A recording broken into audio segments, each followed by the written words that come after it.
Hello guys, I welcome you all to our very own station of Technomaths 24/7, and this is our another video of our macroeconomics, and we are going to end our chapter foreign exchange rate in this video.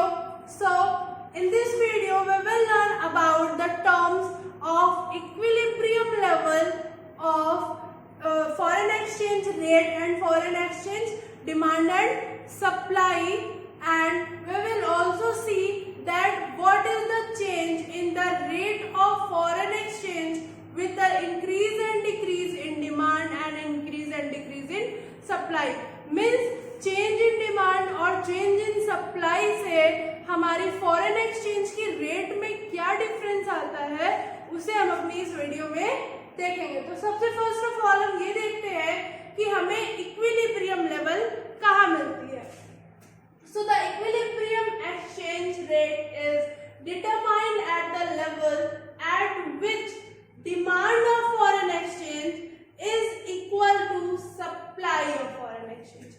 यानी कि at the point of time जहाँ पे हमारी demand of foreign exchange और supply of foreign exchange equal होती हैं, वो हमारा क्या होता है, इक्विलिब्रियम लेवल होता है। इसका हमें ग्राफिकल रिप्रेजेंटेशन देखते हैं। सो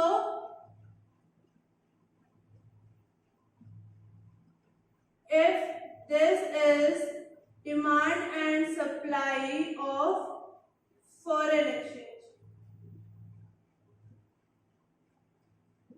and this is rate of foreign exchange.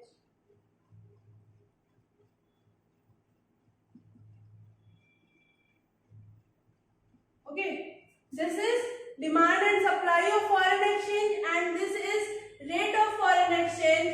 So we know that our demand curve is something like this, क्योंकि हमारी जो डिमांड होती है वो क्या होती है, इनिशियल टाइम पे हाई होती है और उसके बाद लो होती जाती है।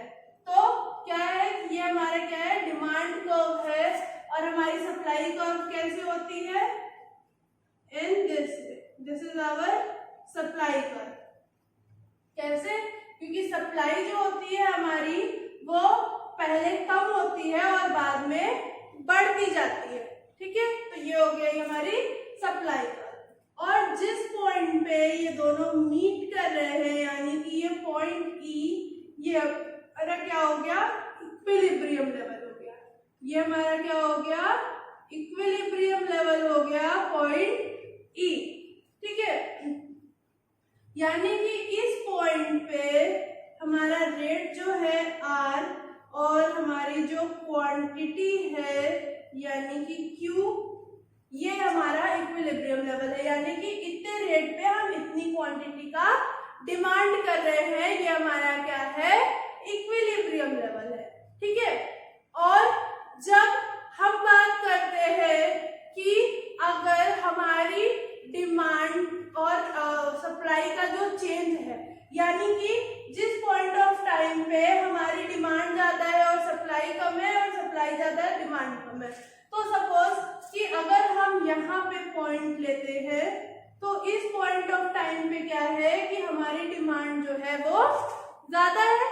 अब सप्लाई हमारी इतनी है, सप्लाई हमारी इतनी है, डिमांड इतनी है, तो क्या हुआ कि ये जो फेज है, ये फेज क्या कहलाता है, एक्सेस डिमांड।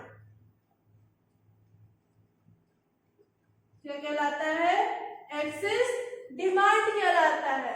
इस कंडीशन में हम क्या करेंगे, अब देखो हमारा इक्विलिब्रियम रेट ये है और इस अकॉर्डिंग हमारा रेट कहाँ आ रहा है, R1, ये आ रहा है हमारा रेट R1। तो यानी कि अगर हमको इक्विलिब्रियम लेवल में जाना है तो हमें क्या करना पड़ेगा, रेट को इंक्रीज करना पड़ेगा। यानी कि जब एक्सेस डिमांड की कंडीशन होती है तो रेट क्या होता है, इंक्रीज करता है। रेट क्या करता है, इंक्रीज करता है। और जब हम इस फेज में होंगे, जब हमारी सप्लाई डिमांड से ज्यादा होगी, यानी कि डिमांड कम सप्लाई ज्यादा होगी तो इस फेज को हम क्या बोलेंगे, ये फेज हमारा हो जाएगा एक्सेस सप्लाई। क्या हो जाएगा, एक्सेस सप्लाई।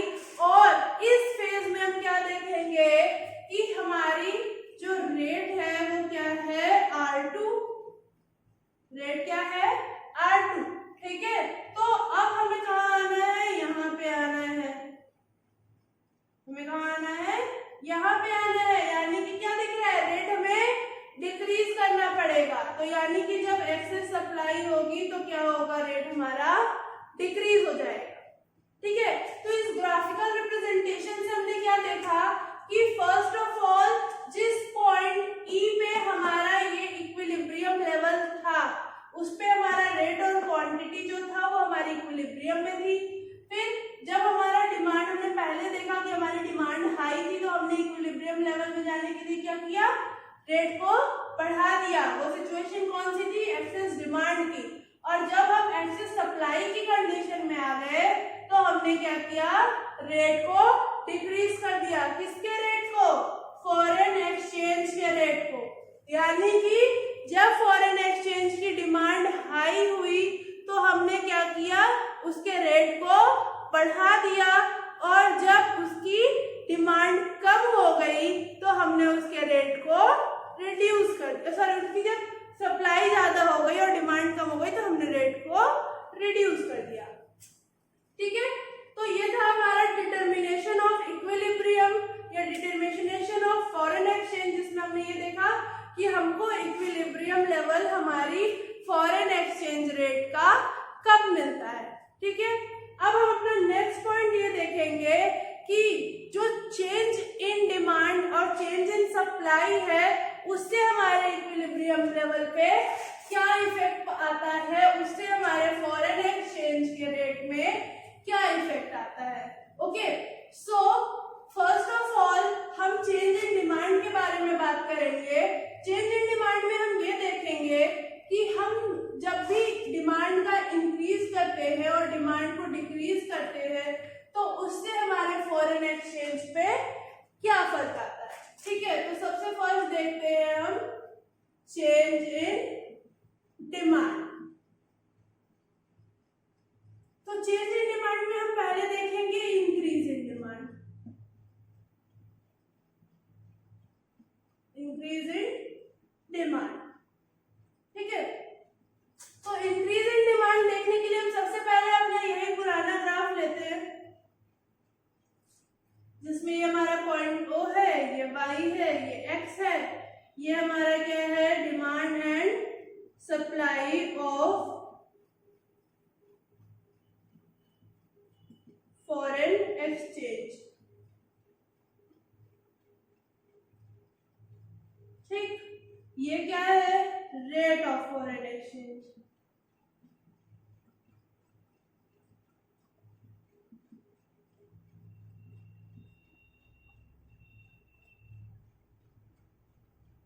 ठीक, अब हमें क्या देखना है, वही पुराना हमारा डिमांड और सप्लाई। ठीक, अब ये हमारा क्या है, point E, point of equilibrium. ठीक है, सबसे फर्स्ट ऑफ ऑल हम ये देखते हैं कि ये एक इक्विलिब्रियम लेवल तो हमें पता है, हमने अपने पुराने वीडियो में देख लिया। ठीक, बट जो इंक्रीज इन डिमांड है यानी कि डिमांड के इंक्रीज होने पे क्या इफेक्ट पड़ता है, तो इसमें हम डिमांड इस पे इंक्रीज नहीं करेंगे। हमें ये पता है कि जब भी हमारे डिमांड में चेंज आता है तो हमारा कोई भी कर्व, चाहे डिमांड में हो चाहे सप्लाई में हो, जब चेंज आता है, जब इंक्रीज होता है तो वो किधर शिफ्ट होता है, राइट साइड में शिफ्ट होता है। तो जब ये अपने राइट साइड में शिफ्ट होगा तो हमारी डिमांड कर्व क्या हो जाएगी, ये हो जाएगी। ठीक है, हमारी डिमांड कर्व क्या हो जाएगी, ये हो जाएगी, D dash and D dash. ठीक, तो हमारी इक्विलिब्रियम लेवल कहाँ आ जाएगी, ई डैश पे। इक्विलिब्रियम लेवल कहाँ आ गई हमारी, ई डैश पे। ठीक है, इसको समझने से पहले एक बहुत इंपॉर्टेंट पार्ट कि इससे बहुत ही ध्यान से देखिएगा क्योंकि बोर्ड एग्जाम्स में इससे रिलेटेड 6 नंबर के 4 नंबर के क्वेश्चन जरूर आते हैं जिसमें आपको ये पूछा रहता है कि टेल अबाउट या describe about the features how foreign exchange rate changes in term where demand change in demand और चेंज इन सप्लाई, यानी कि चेंज इन डिमांड और चेंज इन सप्लाई के टर्म में किस अकॉर्डिंगली हमारे फॉरेन एक्सचेंज का रेट इंक्रीज और डिक्रीज होता है। ठीक है, तो यानी कि हमारा जो इक्विलिब्रियम लेवल था इस पे तो हमें पता था कि हमारी क्वांटिटी जो है वो Q है और हमारा रेट R है, लेकिन जब हमारी डिमांड इंक्रीज हुई तो हमारा रेट क्या हो गया, R हो गया, R डैश हो गया और हमारी क्वांटिटी क्या हो गई, Q डैश हो गई। यानी कि इसमें हमने क्या देखा कि हमारा जो रेट है वो भी इंक्रीज हुआ और जो क्वांटिटी है वो भी इंक्रीज हुई, यानी कि हमारे डिमांड इंक्रीज होने से क्या हुआ कि क्वांटिटी भी इंक्रीज हो गई और रेट भी इंक्रीज हो गया। ठीक है, तो अगर हमें इक्विलिब्रियम लेवल में आना है तो हमें क्या करना पड़ेगा, रेट को डिक्रीज करना पड़ेगा। ठीक है, और क्वांटिटी भी कम होगी।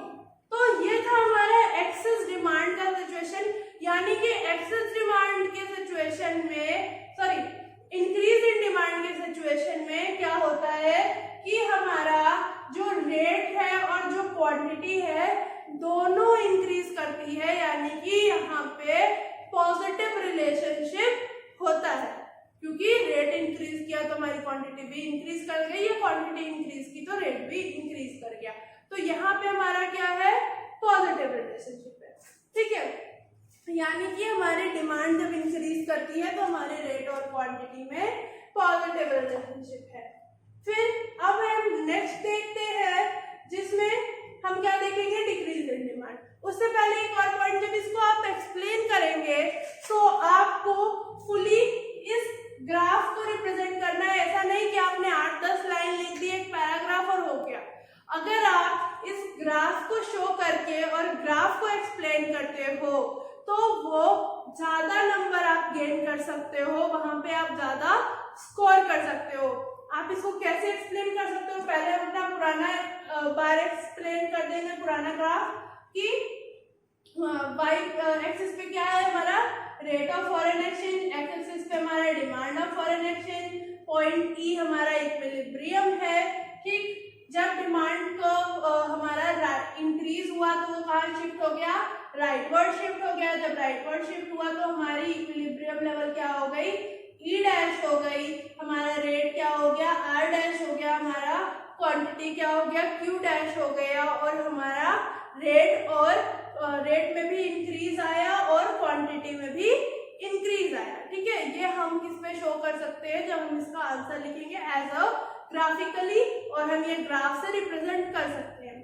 अब आते हैं हम डिक्रीज इन डिमांड पे।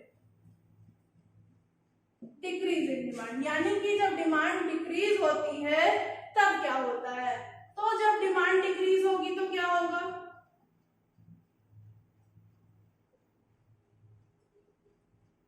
जब हमारी डिमांड डिक्रीज होगी तो हमारा लेफ्टवर्ड शिफ्ट होगा, यानी कि हमारा डिमांड कर्व जो है वो लेफ्ट साइड आ जाएगा, यानी कि डी डैश।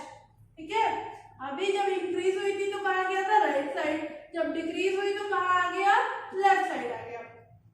अब हमारा इक्विलिब्रियम लेवल कहाँ पे हो गया, ई डैश पे हो गया, हमारा इक्विलिब्रियम ई डैश पे हो गया, और हमारा रेट और क्वांटिटी दोनों डिक्रीज कर गई, हमारी रेट और क्वांटिटी दोनों ही डिक्रीज कर गई। ठीक है, यानी कि जब हमारा इंक्रीज इन डिमांड हुआ तो रेट और क्वांटिटी दोनों बढ़ गए, और जब डिक्रीज इन डिमांड हुआ तो रेट और क्वांटिटी दोनों डिक्रीज हो गए, दोनों कम हो गए। ठीक है, तो इसमें जब हम इसको एक्सप्लेन करेंगे, ग्राफिक को एक्सप्लेन करेंगे, तो हम क्या करेंगे, जस्ट हमने अभी जो सारे पॉइंट्स देखे थे वो जो सब सेम रहेंगे, बस जहां पे हम इंक्रीज की बात करेंगे वहां पे हम डिक्रीज की बात करेंगे। जैसे रेट डिक्रीज, क्वांटिटी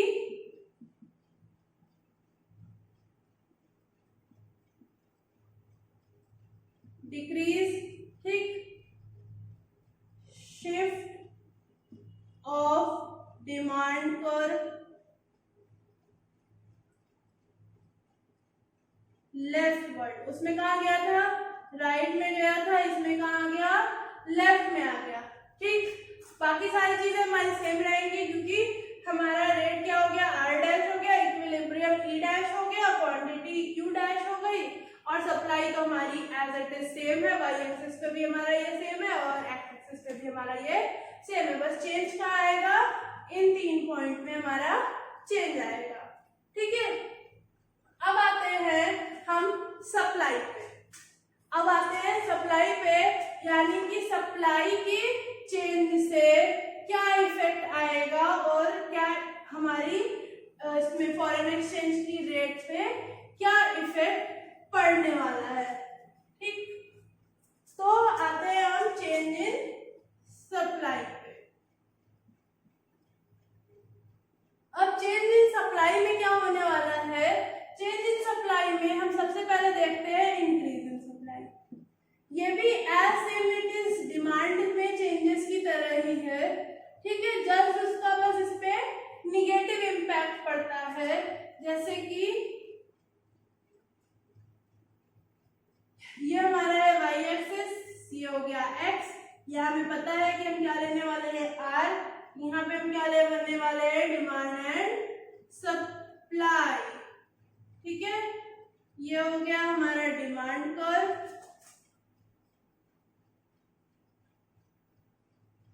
और ये हो गई हमारी सप्लाई कर्व, ठीक। अब सबसे फर्स्ट ऑफ ऑल हमें क्या लेना है कि हमारी सप्लाई इंक्रीज हुई। अब सप्लाई इंक्रीज हुई तो सप्लाई कर्व कहाँ जाएगा, राइटवर्ड्स जाएगा। कहाँ जाएगा, राइटवर्ड्स जाएगा, यानी कि हमारी पॉइंट ई इक्विलिब्रियम जो यहाँ थी अब कहाँ आ गई, ई डैश पे आ गई, ठीक है। पहले हमारी क्वांटिटी क्या थी, क्यू थी, अब क्या हो गई, क्यू डैश हो गई। पहले हमारा रेट आर था, अब क्या हो गया, आर डैश हो गया। तो उस हमने डिमांड वाले केस में देखा था कि इंक्रीज इन डिमांड के साथ हमारा रेट और क्वांटिटी दोनों इंक्रीज कर रहा था, और डिक्रीज इन डिमांड के साथ हमारा रेट और क्वांटिटी दोनों डिक्रीज कर गया, ठीक। बट यहाँ पे हमने क्या देखा कि यहाँ पे हमारी क्वांटिटी तो इंक्रीज की, लेकिन हमारी जो रेट थी वो डिक्रीज हो गई। यानी यहाँ पे चेंज क्या आया कि क्वांटिटी तो इंक्रीज हुई, लेकिन रेट जो था वो डिक्रीज हो गया in terms of change in supply, ठीक है। और वही जब हम डिक्रीज इन सप्लाई के बारे में बात करेंगे, जब हम डिक्रीज इन सप्लाई के बारे में बात करेंगे तो क्या होगा कि ये जो हमारी सप्लाई कर्व बनी अभी, ये हमारी सप्लाई कर्व कहाँ चली जाएगी, लेफ्टवर्ड में, क्योंकि हम डिक्रीज की बात कर रहे हैं तो ये कहाँ जाएगी, लेफ्ट में चली जाएगी। जब ये लेफ्ट में चली जाएगी तो क्या होगा, तब हमारा आएगा point of equilibrium E dash, जहां पे हमारी रेट क्या होगी, आर डैश, यानी कि हाई होगी, और क्वांटिटी क्या हो जाएगी, कम हो जाएगी। यानी कि इंक्रीज इन डिमांड के साथ क्या हुआ कि हमारी जो क्वांटिटी थी वो इंक्रीज हुई और रेट भी इंक्रीज हुआ। डिक्रीज इन डिमांड के साथ क्वांटिटी भी डिक्रीज हुई, रेट भी डिक्रीज हुआ। इंक्रीज इन डिमांड सप्लाई में हमने क्या देखा कि हमारा क्वांटिटी तो इंक्रीज किया लेकिन रेट डिक्रीज हो गया। और जब हम डिक्रीज इन सप्लाई के बारे में बात करते हैं तो क्या हुआ, रेट इंक्रीज हुआ लेकिन हमारी क्वांटिटी जो है डिक्रीज हो गई, हमारी क्वांटिटी जो है वो डिक्रीज हो गई, ठीक है। अब एक चीज और इसका फीचर है, हम कैसे ये पता कर सकते हैं। ये हमारा ग्राफ तो एक एग्जांपल है ही, बट एक हम ये पॉइंट भी ले सकते हैं है कि हम जानते हैं कि जब हमारी सप्लाई जो है वो कम हो जाएगी तो क्वांटिटी तो अपने आप कम हो जाएगी ना। जब हमारी सप्लाई कम होगी तो क्वांटिटी अपने आप कम हो जाएगी, और जब क्वांटिटी कम होगी तो लोगों की डिमांड जो होगी बहुत ज्यादा होगी, और जब डिमांड ज्यादा होगी तो हमने पढ़ा है कि हमारा जो प्राइस है वो इंक्रीज करेगा। ठीक है, यानी कि इन सब का आपस में एक कनेक्शन है, सब आपस में इंटरलिंक्ड है। ठीक है, तो इस पॉइंट ऑफ टाइम में हमें बस ये देखना है कि हमारा जो सप्लाई है वो डिक्रीज हुआ, लेफ्टवर्ड में हमारा कर्व चला गया, और वहां पे क्या हुआ कि हमारा रेट जो है इंक्रीज कर गया और हमारी क्वांटिटी जो है डिक्रीज कर गई।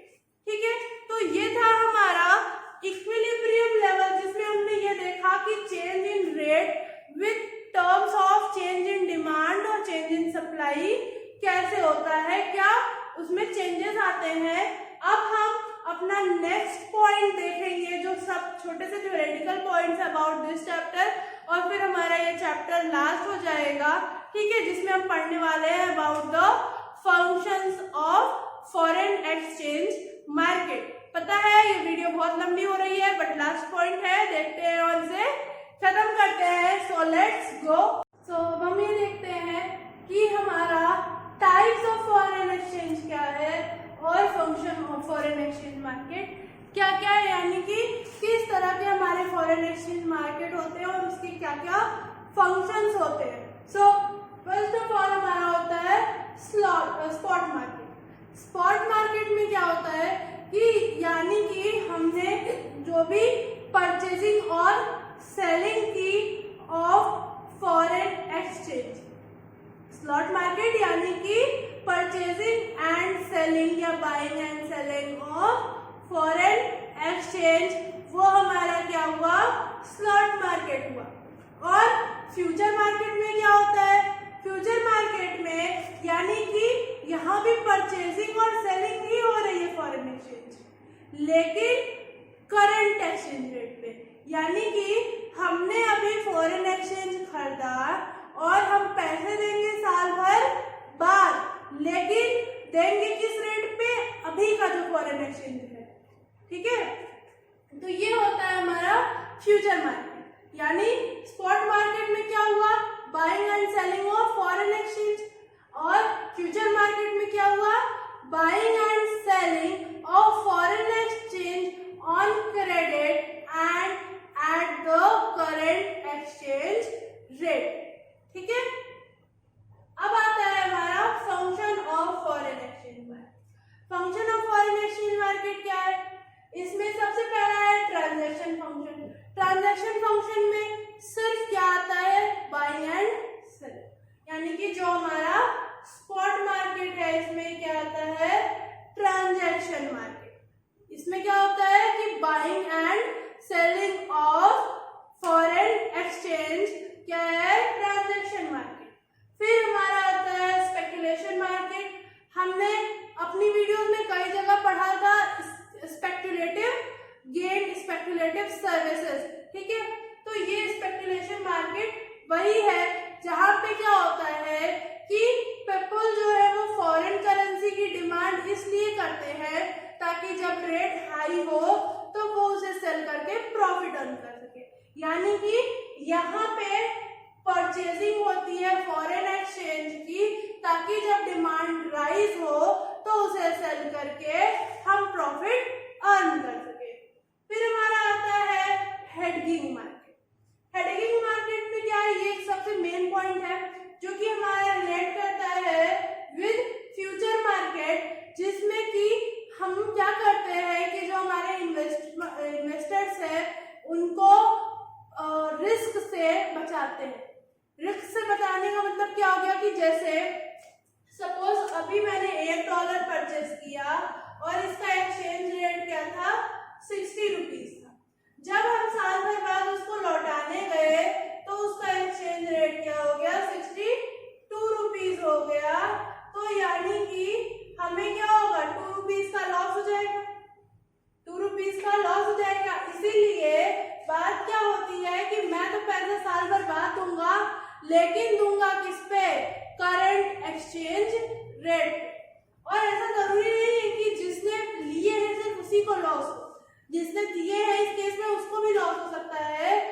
अभी 60 था, बाद में क्या हो गया 55 हो गया। क्या हो गया 55 हो गया, तो उससे क्या होगा, लॉस देने वाले को भी होगा, उसको 5 रुपए कम मिलेंगे। ठीक है, इस वजह से क्या होता है कि हेडिंग मार्केट सर्विस है जिसको हमारे फॉरेन मार्केट ने लिया है, किस लिए, इसमें लीगल कंडीशंस होती हैं कि जो भी पर्सन बाय कर रहा है और वो क्रेडिट पे बाय कर रहा है, जब उसे पे करना होगा तो वो करंट रेट पे करेगा। ये किसके बीच की म्यूचुअल अंडरस्टैंडिंग है between the buyer and seller कि वो फ्यूचर वाले रेट पे लेना चाहते हैं या करंट एक्सचेंज रेट पे लेना चाहते हैं। ठीक है, तो ये था हमारा लास्ट टॉपिक और इसी के थ्रू हमारा चैप्टर यहीं एंड होता है। हमने इसमें सारे पॉइंट्स पढ़ लिए about the types of foreign exchange, types of foreign exchange market, foreign exchange market के क्या क्या फंक्शंस हैं, कैसे इक्विलिब्रियम लेवल अचीव करते हैं। ठीक है, सो अब हम मिलते हैं अपने नेक्स्ट चैप्टर में जो कि है balance of payment and it is the last chapter of macro economics. So keep watching and